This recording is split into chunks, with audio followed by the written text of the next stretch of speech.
قديما وما زال اسمه شارع السويلم. تاريخ هذا الشارع يعود إلى 55 عاما، والتسمية نسبة لعائلة السويلم التي كانت تقطن بجواره. البدايات كانت في تجارة المفروشات والسباكة والخياطة، فهو يمثل المركز التجاري لأهالي الرياض آنذاك.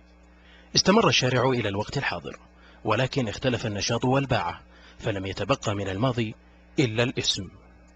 اليوم يعج المكان بمحال العطورات وألعاب الأطفال والتحف، والتي تمثل قرابة 200 محل تنشط حركتها في يوم الجمعة والأعياد، فضلا عن المناسبات الخاصة كفعاليات المدارس. بعض هذه المحال لا تقبل البيع إلا بالجملة، والنساء يشكلن ما نسبته 80% من المتسوقين، وسط باعة من جنسيات مختلفة يمثلون 95%. أبو عصام اليماني هو علامة الربط بين الماضي والمستقبل لهذا الشارع، من خلال دكانه الصغير والعتيق الذي ضاع بين النشاطات التجارية الكبيرة الأخرى. 40 عاما من العمل والعلاقات مع الزبائن، واليوم أضحى مهدد بالإغلاق لأنه لا يحمل لافتة تعريفية وترخيص بالمزاولة، فضلا عن أن الجهة الرسمية تدرس تطوير المنطقة من الناحية الاقتصادية. ورغم هذا فإن ابتسامته دائمة، ولا يمانع من السرد التاريخي للمنطقة.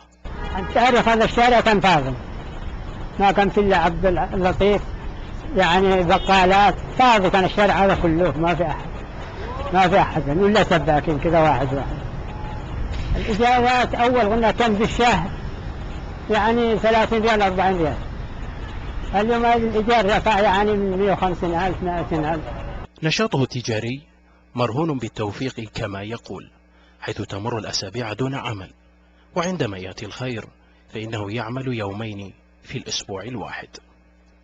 الوقت والوهن لم يثنيانه عن العمل، لكن الأبناء العشرة رسموا ضبابية المستقبل. أبو عصام هو ما تبقى من هذا الشارع في نسخته القديمة، فشاهد البدايات يصارع البقاء مع الجهات المسؤولة المعنية بتطوير المنطقة، ولكن إلى أين؟ هل بإلغاء الماضي أو دمجه مع الحاضر؟ النتيجة معلقة في ملف الزمن. مبارك الجين على الإخبارية، الرياض.